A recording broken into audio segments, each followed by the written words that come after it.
Hello everyone, बहुत बहुत स्वागत है दोस्तों एक बार फिर से आप सभी को इस चैनल पर। तो दोस्तों आज की ये वीडियो उन सभी विद्यार्थियों के लिए काफी महत्वपूर्ण होने वाली है जो विद्यार्थी किसी भी भौतिक राशि का बीमा यानी बीमीय सूत्र निकालना चाहते हैं। तो दोस्तों 100% गारंटी के साथ कहता हूं कि आज की वीडियो देखने के बाद आप किसी भी भौतिक राशि का बीमा चुटकियों में निकालेंगे तो आप देख सकते हैं कि बीमीय सूत्र कैसे निकाले। ठीक है, तो सबसे पहले समझिए कि बीमीय सूत्र क्या होता है। कि बीमीय सूत्र क्या होता है, किसी भी भौतिक राशि क्या होती है, जैसे लंबाई, द्रव्यमान, समय, क्षेत्रफल, आयतन, घनत्व, तो ये हमारा सभी भौतिक राशि होता है। ठीक है, किसी भी भौतिक राशि को एम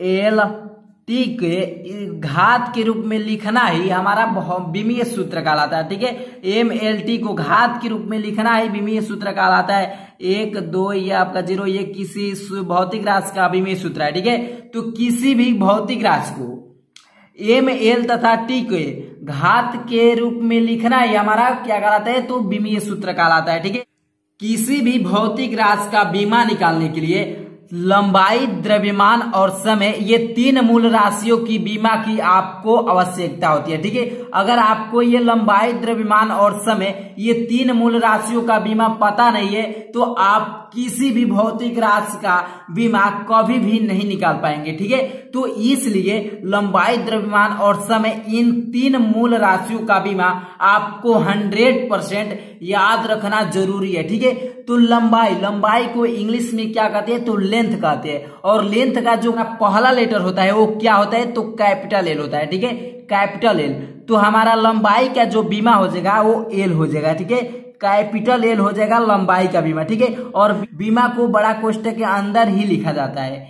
बीमा को बड़ा कोष्ठक के अंदर ही लिखा जाता है। तो लंबाई का बीमा क्या हो जाएगा, तो एल हो जाएगा। ठीक है, लंबाई का बीमा एल हो जाएगा। द्रव्यमान का हो जाएगा, तो द्रव्यमान का बीमा होगा एम हो जाएगा। ठीक है, द्रव्यमान का बीमा कैपिटल एम हो जाएगा।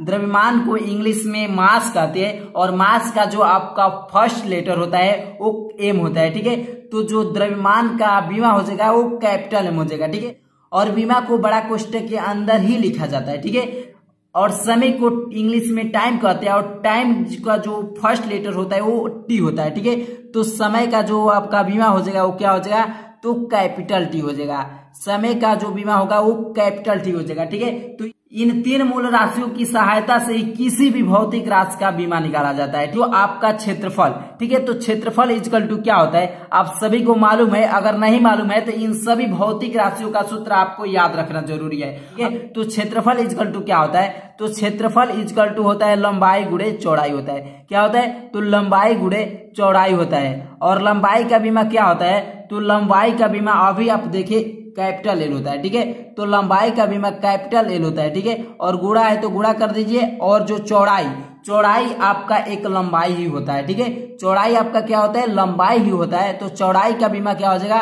तो एल हो जाएगा। ठीक है, जब एल में एल से गुणा करेंगे तो क्या हो जाएगा, एल पावर 2 हो जाएगा। क्या हो जाएगा, एल पावर 2 हो जाएगा। और किसी भी भौतिक राशि की बीमा को बड़ा कोष्ठक के अंदर ही लिखा जाता है। ठीक है, तो क्षेत्रफल का बीमा क्या हो जाएगा, तो एल पावर 2 हो जाएगा। क्षेत्रफल का बीमा एल पावर 2 हो जाएगा। आगे देख सकते हैं आयतन, तो आयतन इक्वल टू क्या होता है, लंबाई गुणे चौड़ाई गुणे ऊंचाई होता है। ठीक है, लंबाई गुणे चौड़ाई गुणे ऊंचाई होता है। लंबाई गुणे चौड़ाई गुणे और ऊंचाई। ठीक है, तो लंबाई का बीमा क्या होता है, तो लंबाई का बीमा आपका एल होता है और चौड़ाई का भी बीमा एल ही होता है। और देख सकते हैं कि ऊंचाई आपका एक लंबाई ही होता है। तो लंबाई का बीमा क्या हो जाएगा, एल ही हो जाएगा। जब इन सभी में गुणा करेंगे तो क्या हो जाएगा, एल का पावर 3 हो जाएगा। ठीक है, तो आपका जो आयतन का बीमा होगा क्या हो जाएगा, एल का पावर 3 हो जाएगा। ठीक है, क्षेत्रफल का बीमा एल पावर 2 और आयतन का बीमा एल पावर 3 हो गया। ठीक है, अब घनत्व इक्वल टू क्या होता है, तो द्रव्यमान बटा आयतन। तो लिखते हैं द्रव्यमान और बट्टा में क्या होता है, तो बट्टा में आयतन होता है। द्रव्यमान बटा आयतन, तो द्रव्यमान का बीमा क्या होता है, तो द्रव्यमान का बीमा आपका कैपिटल एम होता है। ठीक है, और आयतन का बीमा अभी निकाले एल पावर 3 अभी निकाले। तो ये ऊपर जाएगा तो क्या हो जाएगा, -3 हो जाएगा। तो घनत्व का बीमा क्या हो जाएगा, एम और एल पावर और एल पावर -3 हो जाएगा। ठीक है, तो और घनत्व की बीमा क्या हो जाएगा, एम एल पावर -3 हो जाएगा। ठीक है, आगे देख सकते हैं वेग। वेग का सूत्र क्या होता है, तो विस्थापन बटा समय होता है। ठीक है, तो वेग का आपका सूत्र होता है विस्थापन और बटा में समय होता है, बटा में समय होता है। तो विस्थापन एक लंबाई ही होता है, तो विस्थापन का सूत्र बीमा क्या हो जाएगा, तो एल हो जाएगा, और समय का बीमा क्या होता है, तो टी होता है। क्या होता है, टी होता है। तो ये टी जब ऊपर जाएगा तो क्या हो जाएगा, एल और टी पावर -1 हो जाएगा। ठीक है, तो वेग का आपका बीमा क्या हो जाएगा, एल और टी पावर -1 हो जाएगा। आगे देख सकते हैं आपका त्वरण है। ठीक है, त्वरण इजकल टू क्या होता है, वेग बटा समय। ठीक है, त्वरण इजकल टू क्या होता है, तो वेग बटा में समय होता है। तो वेग का आप अभी बीमा निकाले, एल टी पावर -1। ठीक है, एल टी पावर -1 और बट्टा में क्या हो जाएगा, समय का आपका टी हो जाएगा। ठीक है, जब ये टी ऊपर जाएगा तो क्या हो जाएगा, एल टी पावर -1 है, और एक ऊपर और जाएगा तो टी पावर -2 हो जाएगा। तो जो त्वरण का हमारा बीमा होगा, एल टी पावर क्या हो जाएगा, -2 हो जाएगा, एल टी पावर -2 हो जाएगा। ठीक है, अब बल इजकल टू क्या होता है, तो बल इजकल टू त्वरण गुणे द्रव्यमान होता है। क्या होता है, तो त्वरण गुणे द्रव्यमान होता है। यहाँ पर लिख लीजिए त्वरण गुणे द्रव्यमान। ठीक है, त्वरण गुणे द्रव्यमान होते हैं। और त्वरण का आप अभी निकाले बीमा, एल टी पावर -2, और द्रव्यमान का आपका बीमा क्या होता है, तो एम होता है। क्या होता है, एम होता है। तो आपका क्या हो जाएगा, एल टी पावर -2 और एम हो जाएगा। ठीक है, एम हो जाएगा, एल टी पावर -2 और एम हो जाएगा।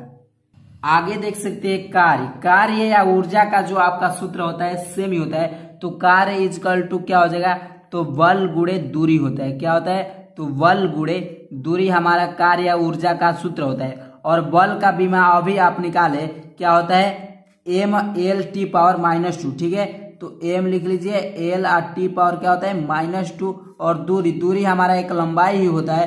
तो लंबाई का बीमा क्या होता है, तो एल होता है। ठीक है, तो एम एल पावर 2 और टी पावर -2।